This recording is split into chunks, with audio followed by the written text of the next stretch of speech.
ಹೇಳಲಿಕ್ಕೆ ನ್ಯಾಯಾಲಯಕ್ಕೂ ಕೂಡ ಅಧಿಕಾರ ವ್ಯಾಪ್ತಿ ಇರೋದಿಲ್ಲ. ಒಂದು ಧರ್ಮಸ್ಥಳದ ಅಪ್ಡೇಟ್ ಬರ್ತಾ ಇದೆ. ಉತ್ಖನನ ನಡೆಸೋದಕ್ಕೆ ಎಲ್ಲಾ ರೀತಿಯ ಸಿದ್ಧತೆಗಳು ಆಗ್ತಾ ಇದೆ. 9ನೇ ಸ್ಥಳದ ಸುತ್ತ ಹಸಿರು ಪರದೆಯನ್ನ ಕಟ್ಟಿದ್ದಾರೆ ಸಿಬ್ಬಂದಿ ಧರ್ಮಸ್ಥಳದ ಸುದ್ದಿಯನ್ನ ಈಗ ವೀಕ್ಷಕರಿಗೆ ಕೊಡ್ತಾ ಇದ್ದೀವಿ. ಪಾಯಿಂಟ್ ನಂಬರ್ 9ರಲ್ಲಿ ಉತ್ಖನನ ಆರಂಭ ಆಗೋದಕ್ಕೆ ಕ್ಷಣಗಣನೆ. ಉತ್ಖನನ ನಡೆಸೋದಕ್ಕೆ ಸಿಬ್ಬಂದಿಯೂ ಕೂಡ ಬಂದಿದ್ದಾರೆ. ಟಾರ್ಪಲ್ ಅನ್ನ ಕಟ್ಟಿದ್ದಾರೆ ಗೌಪ್ಯತೆಯನ್ನ ಕಾಪಾಡೋದಕ್ಕೆ. ಇನ್ನೇನು ಸ್ವಲ್ಪ ಹೊತ್ತಿನಲ್ಲಿಯೇ 9ನೇ ಸ್ಪಾಟ್ ಅಲ್ಲಿ ಉತ್ಖನನ ನಡೀಲಿಕ್ಕಿದೆ. ಯಾಕೆ ಈ 9ನೇ ಸ್ಥಳದ ಬಗ್ಗೆ ಇಷ್ಟೊಂದು ಹೈಪ್ ಕ್ರಿಯೇಟ್ ಆಗ್ತಿದೆ ಅಂತಂದ್ರೆ, ಆ ಅನಾಮಧೇಯ ವ್ಯಕ್ತಿಯೇ ಹೇಳಿರುವ ಹಾಗೆ ಈ 9ನೇ ಸ್ಪಾಟ್ ಏನಿದೆ ಇಲ್ಲಿ ಸಿಕ್ಕಾಪಟ್ಟೆ ಶವಗಳನ್ನ ನಾನೇ ಹೂತು ಹಾಕಿದ್ದೀನಿ ಅಂತ ಆತ ಹೇಳಿರೋದು. ಹಾಗಿದ್ರೆ ಆ 9ನೇ ಸ್ಥಳದಲ್ಲಿ ಈತ ಹೇಳಿದ ಹಾಗೆ ಅಷ್ಟೊಂದು ಅಸ್ಥಿ ಪಂಜರಗಳು ಸಿಗಬಹುದಾ ಅನ್ನೋ ಸದ್ಯಕ್ಕಿನ ಪ್ರಶ್ನೆಯಾಗಿದೆ. ಯಾಕಂದ್ರೆ ಈತ ಗುರುತು ಮಾಡಿದ್ದಂತಹ ಎಲ್ಲಾ ಸ್ಥಳಗಳ ಉತ್ಖನನ ಈಗಾಗಲೇ ಆಗ್ತಾ ಇದೆ. 1ರಿಂದ 5ನೇ ಸ್ಥಳದವರೆಗೂ ಉತ್ಖನನ ಆಯಿತು, ಏನೇನು ಸಿಗಲಿಲ್ಲ. 6ನೇ ಸ್ಪಾಟ್ ಅಲ್ಲಿ ಉತ್ಖನನ ಆದಾಗ ಒಂದು 5 ಹಲ್ಲುಗಳು ಸಿಕ್ಕವು, 2 ತೊಡೆ ಭಾಗದ ಮೂಳೆಗಳು ಸಿಕ್ಕವು, ಹೀಗೆ ಕೆಲವೊಂದಿಷ್ಟು ಮೂಳೆಗಳು ಸಿಕ್ಕವು. ಇದಾದ ನಂತರ ನಿನ್ನೆ 7, 8 ಈ ಒಂದು ಸ್ಥಳಗಳ ಉತ್ಖನನ ಕೂಡ ನಡೆದಿತ್ತು. 8ನೇ ಸ್ಥಳದ ಉತ್ಖನನ ನಡೆದಾಗ ಮಹಿಳೆಗೆ ಸೇರಿದ ಒಂದು ಹೊಟ್ಟೆ ತುಂಡು ಸಿಕ್ಕಿದೆ ಅನ್ನುವಂಥ ವಿಚಾರವೂ ಕೂಡ ಗೊತ್ತಾಗಿದೆ. ಇವತ್ತು ಬಹಳ ಕುತೂಹಲಕ್ಕೆ ಕಾರಣ ಆಗಿರುವಂತಹ ಈ 9ನೇ ಸ್ಥಳದ ಉತ್ಖನನ ನೋಡಿ, ದೃಶ್ಯಗಳಲ್ಲಿ ಗಮನಿಸ್ತಾ ಇದ್ದೀರಿ. ಗೌಪ್ಯತೆ ಕಾಪಾಡುವ ನಿಟ್ಟಿನಲ್ಲಿ ಆ ಉತ್ಖನನ ನಡೆಯುವಂತಹ ಒಂದು ಸ್ಥಳ ಏನಿದೆ ಅದನ್ನ ಕಂಪ್ಲೀಟ್ಲಿ ಟಾರ್ಪಲ್ ಇಂದ ಕವರ್ ಮಾಡುವಂತ ಕೆಲಸ ಆಗ್ತಾ ಇದೆ. ಇನ್ನ ಈ ಉತ್ಖನನದಲ್ಲಿ ಭಾಗಿಯಾಗುವಂತಹ ಸಿಬ್ಬಂದಿ ಯಾವುದೇ ಕಾರಣಕ್ಕೂ ಮೊಬೈಲ್ ಅನ್ನ ಯೂಸ್ ಮಾಡುವಂತಿಲ್ಲ. ಮೊಬೈಲ್ ಸ್ವಿಚ್ ಆಫ್ ಮಾಡಬೇಕು. ಅವರು ಎಂತ ಅಧಿಕಾರಿ ಆಗಿದ್ದರೂ ಸರಿಯೇ. ಟಫ್ ರೂಲ್ಸ್ ಅನ್ನ SIT ಜಾರಿಗೆ ತಂದಿದೆ. ಯಾರೂ ಕೂಡ ಮೊಬೈಲ್ ಬಳಸುವಂತಿಲ್ಲ. ಇನ್ನ ಕಾರ್ಮಿಕರು ಪ್ರತಿನಿತ್ಯವೂ ಕೂಡ ಚೇಂಜ್ ಆಗ್ತಾ ಇದ್ದಾರೆ. ನಿನ್ನೆ ಅಗಿಯೋದಕ್ಕೆ ಬಂದ ಕಾರ್ಮಿಕರು ಇವತ್ತು ಇರೋದಿಲ್ಲ, ನಾಳೆ ಬೇರೆಯವರು ಇರ್ತಾರೆ. ಈ ರೀತಿ ಅಲ್ಲಿ ರೂಲ್ಸ್ ಗಳನ್ನ ಇಂಪ್ಲಿಮೆಂಟ್ ಮಾಡಿದ್ದಾರೆ. ಇನ್ನಷ್ಟು ಅಪ್ಡೇಟ್ಸ್ ಅನ್ನ ಕೊಡ್ತಾರೆ ಪ್ರತಿನಿಧಿ ಮಾರುತಿ. ಈಗ ನೇರ ಸಂಪರ್ಕದಲ್ಲಿ. ಮಾರುತಿ, ಏನ್ ನಡೀತಾ ಇದೆ ಸ್ಥಳದಲ್ಲಿ, ಏನ್ ಅಪ್ಡೇಟ್ಸ್ ಕೊಡಬಹುದು ನೀವು?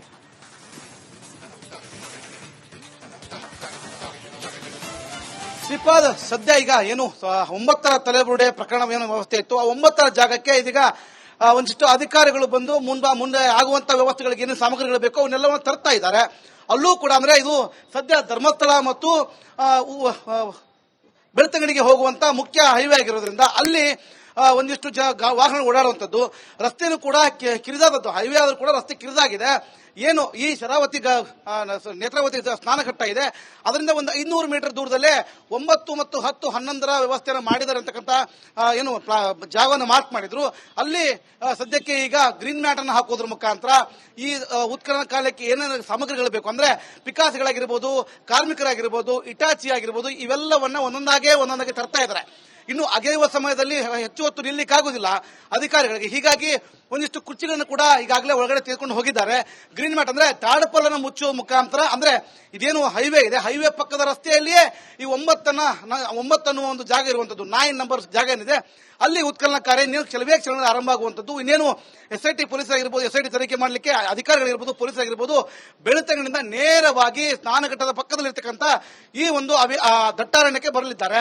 ಅದಾದ ಬಳಿಕ ಸಾಮಗ್ರಿಗಳಿಗೆ ಹೋಗ್ತಾ ಇದೆ. ಒಂದಿಷ್ಟು ಅಂದ್ರೆ ಏನಾದ್ರೂ ಉತ್ಖನನ ಕಾರ್ಯ ನಡೆಸುವಾಗ ಒಂದಿಷ್ಟು ಏನಾದ್ರೂ ಕಳೆಗಳು ಸಿಕ್ಕರೆ, ಕಳೆಬರಗಳು ಸಿಕ್ಕರೆ ಅವುಗಳನ್ನ ಹಾಕಲಿಕ್ಕೆ ಡಬ್ಬಗಳಾಗಿರ್ಬೋದು, PP ಕಿಟ್ಗಳಾಗಿರ್ಬೋದು, ಹ್ಯಾಂಡ್ ಗ್ಲೌಸ್ ಆಗಿರ್ಬೋದು, ಅದನ್ನ ಸಂರಕ್ಷಣೆ ಮಾಡಲಿಕ್ಕೆ ಒಂದಿಷ್ಟು ಉಪ್ಪಾಗಿರ್ಬೋದು, ಅವೆಲ್ಲವನ್ನು ತೆಗೆದುಕೊಂಡು ಹೋಗ್ತಾರೆ. ಜೊತೆಗೆ ಒಂದು ಟಾರ್ಪಲ್ ಅನ್ನ ಹಾಸುವಂತದ್ದು. ಒಂದು ವೇಳೆ ಅಸ್ಥಿಪಂಜರ ಸಂಪೂರ್ಣವಾಗಿ ಅಲ್ಲಿತ್ತು ಅಂತಂದ್ರೆ ಒಂದೊಂದೇ ಪಳವಕೆಗಳನ್ನ ಆ ಒಂದು ಟಾರ್ಪಾಲ್ ಮೇಲೆ ಮನುಷ್ಯನ ಯಾವ ರೀತಿ ವ್ಯವಸ್ಥೆ ಇರುತ್ತೆ ಅದೆಲ್ಲವನ್ನು ಇಡ್ತಾ ಹೋಗ್ತಾರೆ. ಅಂದ್ರೆ ಒಂದೇ ವ್ಯವಸ್ಥೆಯಲ್ಲಿ ಅದೆಲ್ಲವೂ ಸಿಕ್ತು ಅಂದ್ರೆ ಒಂದು ಸುಡ್ನಡಿಗೆ. ಅದರಲ್ಲೂ ಕೂಡ ಮಾಸ್ಕ್ ಮ್ಯಾನ್ ಹೇಳಿದಂತ ವ್ಯವಸ್ಥೆ ಅಂದ್ರೆ ಈ 9ರಲ್ಲಿ ಎಲ್ಲವೂ ಇದ್ದಾವೆ. ಇಲ್ಲಿ ಹಾಗಾದ್ರೆ ಒಂದು 3-4 ಶವಗಳು ಸಿಗುತ್ತವೆ ಅನ್ನೋ ಒಂದು ಮಾಹಿತಿಯನ್ನ ತನಿಖೆಯಲ್ಲಿ ಹೇಳಿದ್ರು. 7 ನಂತರ 8 ಆಗಿರುವ ಕಾರ್ಯಕ್ಕೆ ಮುಂಚೆ 8ಕ್ಕಿಂತ ಮೊದಲು 9 ಆಗಿರಿ, ಒಂದಿಷ್ಟು ಕಳೆಬರಗಳು ಸಿಗ್ತಾವೆ ಅನ್ನೋ ಒಂದು ವಿಚಾರವನ್ನ ಈಗ ಮಾಸ್ಕ್ ಮ್ಯಾನ್ ಅಧಿಕಾರಿಗಳಿಗೆ ತಿಳಿಸಿದ್ದ. ಜೊತೆಗೆ ಬಹಳ ಉತ್ಸುಕನಾಗಿದ್ದ, ಕಾನ್ಫಿಡೆಂಟ್ ಆಗಿ ಇರುವಂತದ್ದು. ಸದ್ಯ 9 ಆಗಲಿಕ್ಕೆ ಎಲ್ಲ ರೀತಿಯ ತಯಾರಿ ನಡೀತಾ ಇದೆ. ಇನ್ನೇನು ಕೆಲವೇ ಕ್ಷಣಗಳಲ್ಲಿ ಬೆಳ್ತಂಗಡಿಯಿಂದ ಪೊಲೀಸ್ ಅಧಿಕಾರಿಗಳನ್ನ SITಯ ಮುಖಂಡರಾಗಿರ್ಬೋದು, SITಯ ಅಧಿಕಾರಿಗಳಾಗಿರ್ಬೋದು, ಪೊಲೀಸರಾಗಿರ್ಬೋದು, ಕೆಲಸ ಮಾಡುವ ಒಂದಿಷ್ಟು ಕಾರ್ಮಿಕರು, ಇನ್ನೊಂದಿಷ್ಟು ಜನ ಕಾರ್ಮಿಕರನ್ನ ತರುವ ಪ್ರಕ್ರಿಯೆ ನಡೀತಾ ಇರುವಂತದ್ದು. ಸದ್ಯ ಗ್ರೀನ್ ಮ್ಯಾಟ್ ಕೂಡ ದೃಶ್ಯದಲ್ಲಿ ನೋಡ್ತಾ ಇರಬಹುದು. ಗ್ರೀನ್ ಮ್ಯಾಟ್ ಗಳನ್ನ ಕೂಡ ಹಾಕಿರುವಂತದ್ದು, ಕುರ್ಚಿಗಳನ್ನ ಒಳಗಡೆ ತಗೊಂಡು ಹೋಗಿದ್ದಾರೆ. ಇನ್ನೇನು ಕೆಲವೇ ಕ್ಷಣಗಳಲ್ಲಿ ಈ ಒಂದು ಜಾಗ ಅಂದ್ರೆ ನಂಬರ್ 9 ಹೈವೇ ಪಕ್ಕದಲ್ಲಿರ್ತಕ್ಕಂಥ ರಸ್ತೆಯ ಮಧ್ಯಭಾಗದಲ್ಲೇ ನಿನ್ನೆ ಏನು ಸೇತುವೆ ಪಕ್ಕದಲ್ಲಿ ಆಯಿತು, ಅದೇ ರೀತಿಯಾಗಿ ಕೇವಲ ರಸ್ತೆಯಿಂದ 4 ಅಡಿ ದೂರದಲ್ಲಿ ಮಾತ್ರ ಶವವನ್ನ ಹೂತಿದ್ದೆ ಅಂತ ಏನು ಮುಸುಕುದಾರಿ ಹೇಳಿದ್ದ, ಅದೇ ಜಾಗಕ್ಕೆ ಇದೀಗ SIT ತಂಡ ಆಗಿರ್ಬೋದು, ಕಾರ್ಮಿಕರಾಗಿರ್ಬೋದು, ಅಧಿಕಾರಿಗಳಾಗಿರ್ಬೋದು ಮತ್ತು ಎಲ್ಲ ವರ್ಗೀಸರು ಕೂಡ ಪ್ರಮುಖವಾಗಿ ಸ್ಥಳದಲ್ಲಿ ಮೊಕ್ಕಾಂ ಹೂಡಿದ್ದಾರೆ. ತನಿಖೆ ಸಂಪೂರ್ಣ ಜವಾಬ್ದಾರಿ ಹೊತ್ತಿರುವ ಅವರು ಒಂದಿಷ್ಟು ಹೊಸ ಅಧಿಕಾರಿಗಳಿಗೆ ಗೊತ್ತಿಲ್ಲದ ವಿಚಾರವನ್ನು ತಿಳಿಸ್ತಾ ಇದ್ದಾರೆ. ಜೊತೆಗೆ ಈ ಒಂದು ಮ್ಯಾಟ್ ಅನ್ನು ಏನು ಹಾಕಿದ್ದಾರೆ, ಆ ಮ್ಯಾಟಿನ ಮುಂದೆ ಏನು ಕಾಣಬಾರದು, ಯಾವ ಒಂದು ವಿಷಯ ಕೂಡ, ಯಾವ ಒಂದು ಸಾಕ್ಷಿಯೂ ಕೂಡ ಬೇರೆ ಕಡೆಗೆ ಸೋರಿಕೆ ಆಗಬಾರ್ದು ಅನ್ನೋ ವಿಚಾರದಲ್ಲಿ ಮೊಬೈಲ್ಗಳನ್ನ ಸ್ವಿಚ್ ಆಫ್ ಮಾಡಲಿಕ್ಕೆ ಅಧಿಕಾರಿಗಳು ಹೇಳಿರುವಂತದ್ದು. ಮೊಬೈಲ್ ಒಂದು ವೇಳೆ ತೆಗೆದುಕೊಂಡು ಹೋಗಿದ್ರಿಂದ ಸ್ವಿಚ್ ಆಫ್ ಮಾಡಿಸುವ ವ್ಯವಸ್ಥೆ, ಯಾವುದೇ ಕಾರಣಕ್ಕೂ ಜಾಗವನ್ನು ಅಗೆಯುವಾಗ ಮೊಬೈಲ್ಗಳನ್ನ ಬಳಕೆ ಮಾಡಲಿಕ್ಕೆ ಅವಕಾಶವೇ ಇಲ್ಲ ಅಂತ ಹೇಳಿ ಸಂಪೂರ್ಣವಾಗಿ ಬಂದ್ ಮಾಡಿಸಿದ್ದಾರೆ. ಪ್ರಮುಖವಾಗಿ ಹೇಳೋದಾದ್ರೆ ಯಾವುದೇ ತನಿಖೆ ಹಂತವೂ ಕೂಡ ಒಂದಿಷ್ಟು ವಿಷಯಗಳು ಕೂಡ ಆಚೆ ಹೋಗಬಾರದು ಅನ್ನೋ ನಿಟ್ಟಿನಲ್ಲಿ ಕಾರ್ಯಗಳನ್ನ ಮಾಡ್ತಿರುವಂತದ್ದು.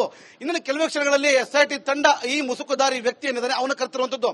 ಎಂಟಾಯ್ತು, ಈಗ 9 ಮತ್ತು 10 ಇವತ್ತೇ ಅಗಿತಾರಾ ಅಥವಾ 9ರ ಮೇಲೆ ನಿರೀಕ್ಷೆ ಹೆಚ್ಚಾಗಿರೋದ್ರಿಂದ ಒಂದಿಷ್ಟು ಆಳವನ್ನ ಹೆಚ್ಚಾಗಿ ಅಗೆಯುವ ವ್ಯವಸ್ಥೆ ಇರುವಂತದ್ದು. ಮೊದಲು ಜನ ಅಂದ್ರೆ ಕಾರ್ಮಿಕ ವರ್ಗವನ್ನು ಬಳಕೆ ಮಾಡಲಾಗುತ್ತೆ, ತದನಂತರ ಏನಾದರೂ ಒಂದಿಷ್ಟು ಕಳೆಬರಗಳು ಸಿಗದೇ ಇದ್ದಾಗ ಇಟಾಚಿಯನ್ನು ಬಳಕೆ ಮಾಡುವುದನ್ನು ಕಳೆದ 4 ದಿನ ನೋಡ್ತಾ ಇದೀವಿ. ಇವತ್ತು ಕೂಡ ಅದೇ ಕಾರ್ಯ ಮುಂದುವರೆದಿದೆಯಾ ಅನ್ನೋ ಪ್ರಶ್ನೆ ಕಾಡ್ತಿರುವಂತದ್ದು. ಸದ್ಯ 9ರ ಮೇಲೆ ಬಹು ನಿರೀಕ್ಷೆ ಇರುವಂತದ್ದು. ಇಲ್ಲಿ ಕಳೆಬರ ಸಿಕ್ಕರೆ ಅದು ಕೂಡ FSLಗೆ ಕಳಿಸುವಂತದ್ದು. ಬಟ್ಟೆ ಆಗಿರಬಹುದು, ಯಾವುದೇ ವಸ್ತುಗಳು ಸಿಕ್ಕರು ಅದನ್ನ FSLಗೆ ಕಳಿಸಿರುವಂತ ಆಗುವುದು. ಅದಾದ ಬಳಿಕ ಈ ದಿನಾಂಕದಲ್ಲಿ ಅಂದ್ರೆ ಮುಸುಕುದಾರಿ ಹೇಳುವ ವ್ಯಕ್ತಿತ್ವ ಈ ದಿನಾಂಕ ಇಲ್ಲಿ ಹೆಣ್ಣ ಗಂಡ ಅನ್ನೋ ವಿಚಾರವನ್ನು ತಿಳ್ಕೊಂಡು ಮತ್ತೆ ಗ್ರಾಮ ಪಂಚಾಯತಿಯಲ್ಲಿ ಒಂದಿಷ್ಟು ವಿಷಯಗಳನ್ನು ತಿಳ್ಕೊಳ್ಳುವಂತಹ ವ್ಯವಸ್ಥೆ ಮುಂದಾಗಿರುವಂತದ್ದು ಹೇಳ್ಬೋದು. ಶ್ರೀಪಾದ್, ಮರುತೀಗ SIT ತನಿಖೆ ವಿಚಾರವಾಗಿ ನಾನಾ ರೀತಿಯ ಅಭಿಪ್ರಾಯಗಳು ಕೇಳಿ ಬರ್ತಾ ಇವೆ. ನಿಷ್ಪಕ್ಷಪಾತ ತನಿಖೆ ಆಗಬೇಕು, ಒತ್ತಡಕ್ಕೆ ಮಣಿಬಾರದು ಅಂತ ಹೇಳಿ. ಸೊ ಇವೆಲ್ಲವನ್ನು ಕೂಡ ಗಮನಿಸಿದಾಗ ವಿಶೇಷ ತನಿಖಾ ತಂಡ ಈ ಪ್ರಕರಣವನ್ನ ಎಷ್ಟು ಗಂಭೀರವಾಗಿ ತೆಗೆದುಕೊಂಡಿದೆ ಅನ್ನುವಂಥದ್ದು ಮುಖ್ಯ ಆಗುತ್ತೆ. ಜೊತೆಗೆ ನ್ಯಾಯಾಂಗ ತನಿಖೆ ಆಗಬೇಕು ಅನ್ನುವಂಥ ಆಗ್ರಹಗಳು ಕೂಡ ಕೇಳಿ ಬರ್ತಾ ಇರುವ ಹಿನ್ನೆಲೆ ಯಾವೆಲ್ಲ ಅಧಿಕಾರಿಗಳು ಸ್ಥಳದಲ್ಲಿದ್ದಾರೆ, ಇದ್ರ ಬಗ್ಗೆ ಏನಾದರೂ ಮಾಹಿತಿ ಇದೆಯಾ? ಇದರ ಜೊತೆಗೆ ಇವತ್ತು ನಾವು ಏನೆಲ್ಲ ನಿರೀಕ್ಷೆ ಮಾಡಬಹುದು ಧರ್ಮಸ್ಥಳದಿಂದ?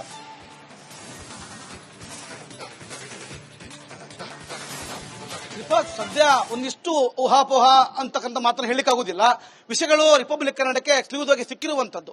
ಒಬ್ಬ ಅಧಿಕಾರಿ ಏನೋ ಕೇಳಿದ್ದಾನೆ ಅನ್ನೋ ಒಂದು ಮಾಹಿತಿ ಸಿಕ್ಕಿರುವಂತದ್ದು. ಸದ್ಯ ಬೆಳ್ತಂಗಡಿಯಿಂದ ಮತ್ತಷ್ಟು ತನಿಖೆನ ಮಾಡಿಕೊಂಡು, ಯಾಕಂದ್ರೆ ಪ್ರತಿಯೊಂದು ಇಲ್ಲಿ ಒಂದನ್ನು ಹೇಳಲಿಕ್ಕೆ ಬರೋದಿಲ್ಲ, ಪ್ರತಿಯೊಂದು ಜಾಗವನ್ನು ಅಗೆಯೋಕ್ಕಿಂತ ಮುಂಚೆ ವ್ಯಕ್ತಿಯ ನಡವಳಿಕೆ, ವ್ಯಕ್ತಿ ನಡೆದು ಬರುವಂತಹ ವ್ಯವಸ್ಥೆ, ಹೇಳುವ ಜಾಗದ ಕ್ಷಣ ಮತ್ತು ಅಗೆಯುವ ಸಮಯದ ಸಂಪೂರ್ಣ ವಿಡಿಯೋ ಚಿತ್ರೀಕರಣ ಬಿಟ್ಟು ಬಿಡದೆ ಮಾಡಿಕೊಳ್ಳಲಾಗ್ತಾ ಇದೆ. ಜೊತೆಗೆ ಬರಹಗಾರರು ಇರುವಂತದ್ದು. ವ್ಯಕ್ತಿ ಹೇಳುವುದನ್ನ ಒಂದು ಕಡೆ ರೆಕಾರ್ಡಿಂಗ್ ಮಾಡಿದ್ರೆ ಮತ್ತೊಂದೆಡೆ ಬರೆದುಕೊಳ್ತಾರೆ. ಲ್ಯಾಪ್ಟಾಪ್ ನಲ್ಲಿ ಆಗಿಂದಾಗಲೇ ಎಕ್ಸ್ಪರ್ಟ್ ಅಂತ ಇರುವಂತಹ ಒಂದಿಷ್ಟು ಜನ ಬರೆದುಕೊಳ್ಳುವ ಒಂದು ವ್ಯವಸ್ಥೆ, ಟೈಪ್ ಮಾಡುವ ವ್ಯವಸ್ಥೆ ಆಗಿಂದಾಗಲೇ ಇಂಟರ್ನೆಟ್ ಮುಖಾಂತರ ಪ್ಯಾಕ್ಸ್ ಆಗಿ ಹಿರಿಯ ಅಧಿಕಾರಿಗಳಿಗೆ ವಿಷಯವನ್ನು ತಿಳಿಸೋ ಕೆಲಸವನ್ನ ಮಾಡ್ತಾ ಇದ್ದಾರೆ. ಜೊತೆಗೆ ಇದನ್ನು ಹೊರತುಪಡಿಸಿ ಸ್ಟೇಷನ್ ನಲ್ಲಿ, ಠಾಣೆಯಲ್ಲಿ ಏನಾದರೂ ಎನ್ಕ್ವೈರಿ ಮಾಡಬೇಕಾದ್ರೆ ಮಾತನಾಡಿರಬಹುದು ಅಂತಕ್ಕಂಥ ಒಂದು ವಿಚಾರಗಳನ್ನ ಅವರದ್ದೇ ಆದ ದೂರುದಾರರ ಪರವಾಗಿರುವಂತಹ ವಕೀಲರೇ ಒಂದಿಷ್ಟು ಆರೋಪಗಳನ್ನ ಮಾಡಿರುವಂತದ್ದು.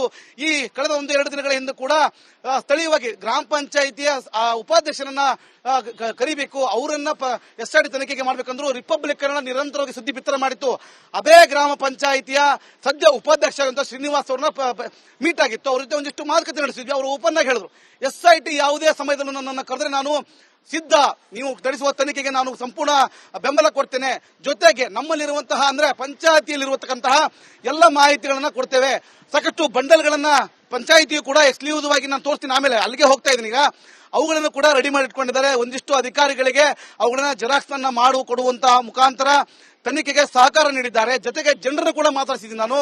ಜನ ಒಂದೆಡೆ ಈ ತಪ್ಪುಗಳಾಗಿದ್ರೆ, ಈ ಜಾಗದಲ್ಲಿ ಇಂತಹ ಸಮಸ್ಯೆ ಆಗಿದ್ರೆ ಅದು SIT ಅಂತ ಅಷ್ಟೇ ಅಲ್ಲ, ಇನ್ನು ಹೆಚ್ಚಿನ ತನಿಖೆ ಆಗಲಿ, ಯಾವುದೇ ಕಾರಣಕ್ಕೂ ತಪ್ಪು ಮಾಡಿದವರಿಗೆ ಶಿಕ್ಷೆ ಆಗದೆ ಇರಬಾರ್ದು ಅನ್ನೋ ಒಂದು ಮಾಹಿತಿಯನ್ನ ಜನ ಕೊಡ್ತಾ ಹೋಗ್ತಾ ಇದ್ದಾರೆ. ಒಂದಿಷ್ಟು ಧಾರ್ಮಿಕ ಭಾವನೆಗಳ ಧಕ್ಕೆ ಆದಂತಂದ್ರೆ, ಅತಿಯಾದ ದೇವರ ಮೇಲೆ ಭಕ್ತಿ ಇರುವಂತ ಜನ ಹೇಳ್ತಿರೋದಂತಂದ್ರೆ, ಧರ್ಮಸ್ಥಳದಲ್ಲಿ ಮಂಜುನಾಥ ಅಣ್ಣಪ್ಪ ಸ್ವಾಮಿ ಇರೋದು ನಿಜವಾದ್ರೆ ಈ ತಪ್ಪಿಸರಿಗೆ ಶಿಕ್ಷೆ ಆಗಬೇಕು. ತಪ್ಪು ನಡೆದಿಲ್ಲ ಅಂದ್ರೆ ಮುಸುಕುದಾರಿಯನ್ನು ಮಾತ್ರ ಸುಮ್ಮನೆ ಬಿಡಬಾರ್ದು. ಜೊತೆಗೆ ಮುಸುಕುದಾರಿಗೆ ಸಪೋರ್ಟ್ ಮಾಡ್ತಿರುವಂತಹ ಒಂದಿಷ್ಟು ಜನರನ್ನು ಕೂಡ ಆ ಮಂಜುನಾಥ ಸುಮ್ಮನೆ ಬಿಡಲ್ಲ ಅಂತಕ್ಕಂಥ ಮಾತ್ರ ಜನರು ಕೂಡ ಹೇಳ್ತಾ ಇದ್ದಾರೆ. ಸದ್ಯಕ್ಕೆ ಇನ್ನೊಂದು ಕೆಲವೇ ಕ್ಷಣದಲ್ಲಿ ಉತ್ಖನನ ಕಾರ್ಯ ಆರಂಭ ಆಗುವಂತಹದ್ದಿದೆ. SIT ತಂಡ ಈಗ ಬೆಳ್ತಂಗಡಿಯಿಂದ ನೇರವಾಗಿ ಸ್ನಾನಘಟ್ಟದ ಬಳಿ ಬಂದು ಒಂದಿಷ್ಟು ಚರ್ಚೆಗಳನ್ನು ಮಾಡಿದ ನಂತರ ಮತ್ತೆ ರೆಕಾರ್ಡಿಂಗ್, ಮತ್ತೆ ಬರವಣಿಗೆ, ಮತ್ತೆ ಉತ್ಖನನ ಕಾರ್ಯಕ್ಕೆ ಸಾಥ್ ನೀಡುವಂತಹ ಎಲ್ಲ ಅಧಿಕಾರಿ ವರ್ಗ ಸ್ಥಳದಲ್ಲಿರುತ್ತೆ. ಆದರೆ ಮತ್ತೊಮ್ಮೆ ಹೇಳ್ತೇನೆ, ಯಾವುದೇ ಕಾರಣಕ್ಕೂ ಯಾವ ಅಧಿಕಾರಿಗೂ ಮೊಬೈಲ್ ಅನ್ನ ಬಳಕೆ ಮಾಡಿಕೊಳ್ಳಲಿಕ್ಕೆ ಅವಕಾಶ ಇಲ್ಲ. ಕಡಾಖಂಡಿತವಾಗಿ ಅಧಿಕಾರಿಗಳು ಹೇಳುವ ಮುಖಾಂತರ ತನಿಖೆ ಮತ್ತಷ್ಟು ಚುರುಕುಗೊಳ್ತಾ ಇದೆ. ಇವತ್ತು ಕೂಡ ಜನರು ಬಹು ನಿರೀಕ್ಷೆಯನ್ನು ಹಿಡ್ಕೊಂಡಿರುವಂತದ್ದು. ಯಾಕಂದ್ರೆ ಒಂದು ಕಡೆ ಮುಸುಕುದಾರಿ ಮತ್ತೆ ನಿಮ್ಮನ್ನ ಸಂಪರ್ಕ ಮಾಡ್ತೀವಿ. ಥ್ಯಾಂಕ್ ಯು ಮಾಹಿತಿಗಾಗಿ. ಈಗ ನಮ್ಮ ಪ್ರತಿನಿಧಿ ದಿನೇಶ್ ಧರ್ಮಸ್ಥಳದಲ್ಲಿ ಸಾಕಷ್ಟು ಸಂಖ್ಯೆಯಲ್ಲಿ ಜನ ಬರ್ತಿರ್ತಾರೆ, ಹೋಗ್ತಿರ್ತಾರೆ. ಧರ್ಮಸ್ಥಳದವರನ್ನ, ಅಲ್ಲಿನ ಭಕ್ತರನ್ನ ಮಾತಾಡಿಸುವಂತ ಕೆಲಸ ಆಗಿದೆ. ಅವ್ರೇನ್ ಹೇಳಿದಾರೆ ಕೇಳೋಣ. ಧರ್ಮಸ್ಥಳದ ಗ್ರಾಮದಲ್ಲಿ ನಡೆದಂತಹ ಪ್ರಕರಣಕ್ಕೆ ಸಂಬಂಧಿಸಿದಂತೆ ಈಗಾಗಲೇ ಎಸ್ಐಟಿ ಉತ್ಖನನ ನಡೆಸಿ ತನಿಖೆ ನಡೆಸ್ತಾ ಇದೆ. ಈ ಬಗ್ಗೆ ಗ್ರಾಮಸ್ಥರು ಕೂಡ ಒಂದಷ್ಟು ತಮ್ಮಲ್ಲಿದ್ದಂತಹ ಮಾಹಿತಿಗಳನ್ನ ಮಾಧ್ಯಮಗಳ ಮುಂದೆ ಹಂಚಿಕೊಳ್ತಾ ಇದ್ದಾರೆ. ನಮ್ಮ ಜೊತೆ ಈ ಒಂದು ಊರಿನ ಗ್ರಾಮಸ್ಥರಿದ್ದಾರೆ, ಅವ್ರ ಜೊತೆ ಮಾತಾಡ್ತಾ ಹೋಗ್ತೀನಿ. ನಿಮ್ಮ ಊರಿನಲ್ಲಿ ಈಗ ಉತ್ಖನನ ನಡೀತಾ ಇದೆ, ಏನ್ ಹೇಳ್ತೀರಿ ಈ ಬಗ್ಗೆ? ಸರ್, ಉತ್ಖನನ ನಡೀತಾ ಉಂಟು. ನಂಗೀಗ 34 ವರ್ಷ. ಅವಿನಾಶ್ ಶೆಟ್ಟಿ ಅಂತ ಇಲ್ಲಿ ಸ್ಥಳೀಯ. ನಾವು ಚಿಕ್ಕಂದಿನ ನೋಡ್ತಾ ಇದ್ದೇವೆ, ಅಂದ್ರೆ ಇಲ್ಲೇ ಪರಿಸರದಲ್ಲಿ ತಂದೆಯವರ ವ್ಯಾಪಾರ ಸಿಗುತ್ತೆ. ಹಾಗಾಗಿ ಇಲ್ಲೇ ಚಿಕ್ಕಂದಿನ ಇಲ್ಲೇ ಬೆಳೆದು ಬಂದವರು. ಅವರೊಂದು ಯಾರು ಉತ್ಖನನ ಮಾಡ್ಲಿಕ್ಕೆ ಈಗ ಬಂದಿದ್ದಾರೆ, ಆ ವ್ಯಕ್ತಿಯ ಅಂದ್ರೆ ಅವರ ಫಿಸಿಕಲ್ ಬಾಡಿ ನೋಡಿ ಒಂದು ಅಂದಾಜಿದೆ ಯಾರು ಅಂತ. ಮತ್ತೆ ಡೆಫಿನೆಟ್ ಆಗಿ ಹೇಳಲಿಕ್ಕೆ ಕವರ್ ಮಾಡಿದರೆ ಗೊತ್ತಾಗೋದಿಲ್ಲ. ಅಸಹಜ ಸಾವುಗಳು ಮತ್ತೆ ಸಾವಿರಾರು ಸಾವುಗಳು ಅಂತ ಹೇಳ್ತಾರೆ, ಅಂತದ್ದಿಲ್ಲ. ಅಸಹಜ ಸಾವು ಅಂತ ನೀವು ನೋಡ್ತಿರ್ಬೋದು. ಈಗ ನೀರು ಪ್ರಶಾಂತತೆಯಲ್ಲಿ ಉಂಟು, ಅದೇ ನೀರು ಜಾಸ್ತಿ ಆದಾಗ ಅಲ್ಲಲ್ಲಿ ನೀವು ಡೇಂಜರ್ ಬೋರ್ಡ್ಗಳನ್ನು ನೋಡಬಹುದು. ಹಾಗಾಗಿ ಜಾರಿ ಬೀಳುವಂತದ್ದು ಮತ್ತೆ ಅಂತದ್ದು ಸಾವುಗಳು ಆಗ್ತದೆ. ಅದು ಇಲ್ಲಿ ಮಾತ್ರ ಅಲ್ಲ, ನನ್ನ ಲೆಕ್ಕದಲ್ಲಿ ಎಲ್ಲ ಕಡೆ ನದಿಯಲ್ಲಿ ಇರ್ತದೆ, ಅಲ್ಲಿ ಆಗುವಂತದ್ದೇ. ಸೊ ಅದನ್ನ ಏನ್ ಮಾಡ್ತಾರೆ, ಐಡೆಂಟಿಫೈ ಮಾಡಿ ಆ ಮನೆಯವರು, ಇಲ್ಲಾಂದ್ರೆ ಹೆಚ್ಚಿನವರು ಆತ್ಮಹತ್ಯೆ ಮಾಡ್ಕೊಳ್ಳಿಕ್ಕೆ ಬರ್ತಾರೆ. ಇಲ್ಲಿ ಅಂತ ಅಲ್ಲ, ಯಾರಿಗೆ ಅವರ ಮನಸ್ಸಿನ ಏನಿರ್ತದೆ, ನೋವು ವೇದನೆಗಳು ಗೊತ್ತಿರೋದಿಲ್ಲ, ಇಲ್ಲಿ ಬಂದಾಗ ಒಂದು ಪ್ರಶಾಂತತೆ ಸಿಗ್ತದೆ ಗೊತ್ತಿಲ್ಲ, ಸಾವಿಗೆ ಆತ್ಮಕ್ಕೆ ಶಾಂತಿ ಸಿಕ್ತು ಅನ್ನೋ ರೀತಿಯಲ್ಲಿ ಇಲ್ಲಿ ಬಂದು ಸಾಯ್ತಾರೋ ಗೊತ್ತಿಲ್ಲ, ಸಾಯ್ತಾರೆ. ಅದನ್ನು ಮುಂದಿನ ಕ್ರಮಗಳು ಇಲ್ಲಿಯ ಪಂಚಾಯತ್ಗಳು, ಇಲ್ಲಿಯ ಲೋಕಲ್ ಬಾಡಿಗಳು ಮಾಡ್ತಾ ಇತ್ತು. ಸೊ ಅಂತದ್ದು ನಡೀತಾ ಇರೋದು ಅಂದ್ರೆ ಅದು ಸಹಜ, ಅದು ಅಸಹಜ ಅಲ್ಲ ನನ್ನ ಲೆಕ್ಕದಲ್ಲಿ. ಸೊ ಅಂತದ್ದು ಇತ್ತು, ಅದು ಬಿಟ್ರೆ ಬೇರೆ ಯಾವುದು ಇಲ್ಲ ಇಲ್ಲಿ. ಮತ್ತೆ ಈ ಕೂತ್ಕೊಂಡು ವಿಡಿಯೋದಲ್ಲಿ ಟೆಕ್ನಾಲಜಿಯನ್ನು ಒಳ್ಳೆದಕ್ಕೆ ಯೂಸ್ ಮಾಡೋ ಬದಲು ಕ್ಷೇತ್ರದ ಹೆಸರನ್ನು ಹಾಳು ಮಾಡಲಿಕ್ಕೆ ಮಾಡ್ತಿದ್ದಾರೆ. ಕ್ಷೇತ್ರಕ್ಕೆ ಲಕ್ಷಾಂತರ ಅಂತಲ್ಲ, ಕೋಟ್ಯಾಂತರ ಮಂದಿ ಭಕ್ತಾದಿಗಳು ಬರ್ತಾರೆ ಪ್ರತಿ ವರ್ಷ. ಅಷ್ಟು ಇರುವಾಗ ಕ್ಷೇತ್ರದ ಬಗ್ಗೆ ಅಪಪ್ರಚಾರ ಮಾಡಿಕೊಂಡು ಇದು ಒಂದು ರೀತಿಯ ಟಾರ್ಗೆಟ್ ಅಷ್ಟೇ, ಬೇರೆ ಏನಲ್ಲ. ಪೂಜ್ಯರ ಬಗ್ಗೆ ಕೆಲವರು ಹೇಳ್ತಾರೆ, ಅಂದ್ರೆ ಮುಂದೆ ಈ ಹಿಂದೆಲ್ಲ ಈ ರೀತಿಯಾಗಿ ಅಸಹಜ ಸಾವು ಅಥವಾ ಈ ನದಿಗೆ ಬಿದ್ದು ಸಾವನ್ನಪ್ಪಿದ್ರೆ ಅಲ್ಲೇ ಪೋಸ್ಟ್ ಮಾರ್ಟಮ್ ಮಾಡಿ ಪಕ್ಕದ ಕಾಡಿನಲ್ಲಿ ಹುಳ್ಳಾಗ್ತಿತ್ತು ಅಂತ ಹೇಳ್ತಾ ಇದ್ದಾರೆ. ಏನ್ ಹೇಳ್ತೀರಾ, ಹೌದಾ ಹೇಗೆ? ಅದು ಪ್ರೊಬಬ್ಲಿ ನಾನು ನೋಡಿರುವ ಪ್ರಕಾರ ಹೇಗೆ ಅಂತ ಹೇಳಿದ್ರೆ, ಕೆಲವು ಹೆಣಗಳು ಗೊತ್ತಿರುವುದಿಲ್ಲ. ಈಗ ನಾವು ಅಲ್ಲೇ ನಮ್ದೊಂದು ಪಕ್ಕದಲ್ಲಿ ಗ್ರೌಂಡ್ ಉಂಟು, ನಾವು ಆಡ್ತಿದ್ದೇವೆ. ಆಡುವಾಗ ನಮಗೆ ಗೊತ್ತಿಲ್ಲ, ಆಡ್ತಿರುವಾಗ ಸ್ವಲ್ಪ ಟೈಮ್ ಅದು ಸ್ಮೆಲ್ ಬರ್ಲಿಕ್ಕೆ ಶುರು ಆಗ್ತದೆ. ಹೀಗೆ ಬಾಲ್ ಈ ಹುಡುಕ್ಲಿಕ್ಕೆ ಹೋಗುವಾಗ ಅಲ್ಲಿ ಸಿಗ್ತಾ ಇತ್ತು. ಸ್ವಂತ ಕೊಳತ ಶವವನ್ನು ನೀವು ಎಂತ ಮಾಡ್ಲಿಕ್ಕೆ, ಅವಾಗ ಹಿಡ್ಕೊಂಡೋಗಿ ಮತ್ತೆ ಬೆಂಕಿ ಕೊಡ್ಲಿಕ್ಕೆ ಆಗುದಿಲ್ಲ. ಹಾಗಾಗಿ ಅಲ್ಲೇ ಬಂದು ಮಾಜರು ಮಾಡ್ತಾರೆ, ಅದರ ಏನು ಪ್ರೊಸೀಜರ್ಸ್ ಮಾಡಿ ಅಲ್ಲೇ ಮಣ್ಣು ಮಾಡ್ತಿದ್ರು. ಅದಕ್ಕೆ ಉಳ್ಳ ದಾಖಲೆಗಳು ಇರ್ಬೋದು, ಗೊತ್ತಿಲ್ಲ, ನಾವು ಹೆಚ್ಚು ಮಾತಾಡ್ಲಿಕ್ಕಿಲ್ಲ ಅದರ ಬಗ್ಗೆ. ಅಂತದ್ದಿದೆ. ನೀವೇನು ಹೇಳ್ತೀರಿ? ಅದೇ ಸರ್, ಇದು ಸುಳ್ಳು ಆಪಾದನೆ. ನಾವು ಸಹ ಇಲ್ಲಿ ಕ್ಷೇತ್ರದಲ್ಲೇ ಇರೋದು ಮತ್ತು ಈ ಗ್ರಾಮದ ನಿವಾಸಿಗಳು. ನಾವು ಕ್ಷೇತ್ರದಲ್ಲಿ ಸಾಧಾರಣ ಸರಿಸುಮಾರು 29 ವರ್ಷ ಆಯಿತು ಕೆಲಸ ಮಾಡಿಕೊಂಡು ಲಾರಿ ಚಾಲಕನಾಗಿ ಕೆಲಸ ಮಾಡ್ತೇವೆ. ನನ್ನ ತಂದೆಯವರು ಸಹ ಸಾಧಾರಣ 40-45 ವರ್ಷ ದುಡ್ದು ಈಗ ರಿಟೈರ್ಡ್ ಆಗಿದ್ದಾರೆ. ಹಾಗೆ ಈ ಕ್ಷೇತ್ರದಲ್ಲಿ ಯಾವುದು ಅಂಥದ್ದು ಇದಿಲ್ಲ. ಮತ್ತೆ ಇದು ಅನಾಮಿಕ ಅಂತ ಹೇಳ್ತಾರೆ. ಅನಾಮಿಕ ಅಂತ ಹೇಳಿದ್ರೆ ಯಾವುದು? ಅನಾಮಿಕನ್ನು ಸೃಷ್ಟಿ ಮಾಡಿದ್ದಾರೆ ಅಷ್ಟೇ, ನಮಗೆ ಸಹ ಗೊತ್ತಿಲ್ಲ ಯಾರು ಅಂತ. ಈಗ ನೋಡುವಾಗ ಅವರು ಇಲ್ಲಿ ಕೆಲಸಕ್ಕಿದ್ದರು ಅಂತ ಹೇಳುವಾಗ ನಮಗೆ ನಾವು ಈಗ ಇಷ್ಟು ವರ್ಷ ಕೆಲಸಗಳು ಇಂಥವರೇ ಇರ್ಬೋದು ನಮ್ಮದು ಗೆಸ್ ಅಷ್ಟೇ. ಮತ್ತೆ ಅನಾಮಿಕ ಅಂತ ಹೇಳಿದ್ರೆ ಅನಾಮಿಕನ ಸೃಷ್ಟಿ ಮಾಡಿದ್ದಾರೆ, ಕೆಲವರು ಸೃಷ್ಟಿ ಮಾಡಿದ್ದಾರೆ. ಇದು ಕ್ಷೇತ್ರದ ತೇಜೋಧ ಮಾಡಬೇಕು, ಪೂಜ್ಯರ ತೇಜೋಧ ಮಾಡಬೇಕು. ನಾವು ಅದಕ್ಕೆಲ್ಲ ಕಿವಿ ಕೊಡೋದಿಲ್ಲ ಸರ್. ಇಲ್ಲಿ ಸತ್ಯ ಧರ್ಮ ಎಲ್ಲ ಉಂಟು. ಯಾರು ಅಪಪ್ರಚಾರ ಮಾಡ್ತಾರೆ ಅವರಿಗೆ ಆ ಮಂಜುನಾಥ ಮತ್ತು ಅಣ್ಣಪ್ಪ ಕೊಡ್ತಾನೆ. ಮತ್ತೆ SIT ತನಿಖೆ ಆಗ್ತಾ ಉಂಟು. SIT ತನಿಖೆ ಒಳ್ಳೆಯ ವಿಷಯ, ಇದರಲ್ಲಿ ಸತ್ಯತೆ ಬರುತ್ತೆ. ಅದೇ ಇದಕ್ಕೆ ಯಾರೆಲ್ಲ ಇದು ಮಾಡ್ತಾರೆ, ಬೇಡದೆಲ್ಲ ಹೇಳ್ತಾರೆ, ಅದು ಮತ್ತೆ ಗೊತ್ತಾಗ್ತದೆ. SIT ತನಿಖೆ ಒಳ್ಳೆ ರೀತಿಯಲ್ಲಿ ಆಗ್ತಾ ಉಂಟು, ನಮಗೆ ಒಳ್ಳೆ ರಿಸಲ್ಟ್ ಬರ್ತದೆ ಅಂತ ನಮ್ಮ ವಿಶ್ವಾಸ ಉಂಟು. ಹಾಗೆ ಆ ಮನೆಯಲ್ಲಿ ದಾಖಲೆ ಇದೆ ಅಂತ ಹೇಳಿದ್ದಾರೆ, ಇರಬಹುದು ಈ ಒಂದು ಪ್ರಕರಣಕ್ಕೆ ಸಂಬಂಧಿಸಿದಂತೆಲ್ಲ. ಅದು ನಮಗೆ ಗೊತ್ತಿಲ್ಲ ಸರ್, ಇರ್ಬೋದು. ಯಾಕಂದ್ರೆ ಪ್ರೊಸೀಜರ್ ಮುಖಾಂತರ ಮಾಡುವಾಗ ಪಂಚಾಯತಿ ಮತ್ತೆ ಪೊಲೀಸ್ ಸ್ಟೇಷನ್ ಎಲ್ಲ ಇರ್ಬೋದು. ನಾವೇನು ಅದ್ರ ಬಗ್ಗೆ ಹೇಳಿಕ್ ಹೋಗಲ್ಲ, ಯಾಕಂದ್ರೆ ನಮಗೆ ಅದರ ವಿಷಯ ಗೊತ್ತಿಲ್ಲ. ಯಾಕಂದ್ರೆ ಪ್ರೊಸೀಜರ್ ತನಕ ಮುಖಾಂತರ ಮಾಡುವಾಗ ದಾಖಲೆ ಇರೋದ ಮಾಡ್ತಾರೆ ಅವರು, ದಾಖಲೆ ಇದ್ದೇ ಮಾಡೋದು. ಅದು ಪಂಚಾಯತಿಯಲ್ಲಿ ಅಲ್ಲದ್ರ ಇಲಾಖೆಯಲ್ಲಿ ಇರ್ಬೋದು. ಅದ್ರ ಬಗ್ಗೆ ನಾವು ಸತ್ಯತೆ ಹೊರಬೀಳಲಿ ಅಂತ ನಿಮ್ಮ ಆಶೆ? ಹೌದು, ಸತ್ಯತೆ ಹೊರಗೆ ಬೀಳ್ಬೇಕು. ಯಾಕಂದ್ರೆ ಇಲ್ಲಿ ಸಾವಿರಾರು ಭಕ್ತಾದಿಗಳು ಬರ್ತಾರೆ. ನಾವು ಸಹ ಇಲ್ಲಿ ಎಷ್ಟು ಹುಟ್ಟಿ ಬೆಳೆದಿದ್ದೇವೆ, ಇಲ್ಲಿಯ ಋಣ ಉಂಟು. ಇಲ್ಲಿ ನಮಗೆ ಎಂತ ಯಾವುದೆಲ್ಲ ಆಗ್ತದೆ ಅಂತ ಎಲ್ಲ ಕಾವಂದ್ರೆ ಎಲ್ಲ ನಮಗೆ ಇದು ಮಾಡಿಕೊಡ್ತಾರೆ. ನಾವು ಸಹ ಒಂದು ಭಜನಾ ಮಂಡಳಿ ಕಟ್ಟಿಕೊಂಡಿದ್ದೇವೆ, ಅದಕ್ಕೂ ಒಳ್ಳೆ ಸಹಕಾರ ಕೊಟ್ಟಿದ್ದೇವೆ. ಕ್ಷೇತ್ರ ನಮಗೆ ಯಾವಾಗಲೂ ಕ್ಷೇತ್ರದೊಟ್ಟಿಗೆ ನಾವಿದ್ದೇವೆ. ಇದು ಗ್ರಾಮಸ್ಥರು ಹೇಳ್ತಾ ಇರುವಂತಹ ಮಾತು. ಅಂದ್ರೆ ದೇವರ ಹೆಸರು, ಅಂದ್ರೆ ಕ್ಷೇತ್ರದ ಹೆಸರನ್ನು ಈ ರೀತಿಯಾಗಿ ದುರುಪಯೋಗ ಪಡಿಸ್ತಾ ಇದ್ದಾರೆ. ಏನು SIT ತನಿಖೆ ನಡೀತಾ ಇದೆ, ಮುಂದಿನ ಹಂತಗಳಲ್ಲಿ ಸತ್ಯಾಸತ್ಯತೆ ಹೊರಬೀಳುತ್ತೆ ಅನ್ನುವಂತ ಮಾತನ್ನು ಅವರು ಹೇಳ್ತಾ ಇರುವಂತ. ಕ್ಯಾಮರಾ ಪರ್ಸನ್ ದಿವಾಕರ್ ಪದ್ಮಂಜು ಜೊತೆ ದಿನೇಶ್ ಕಾಶಿಪಟ್ಟ.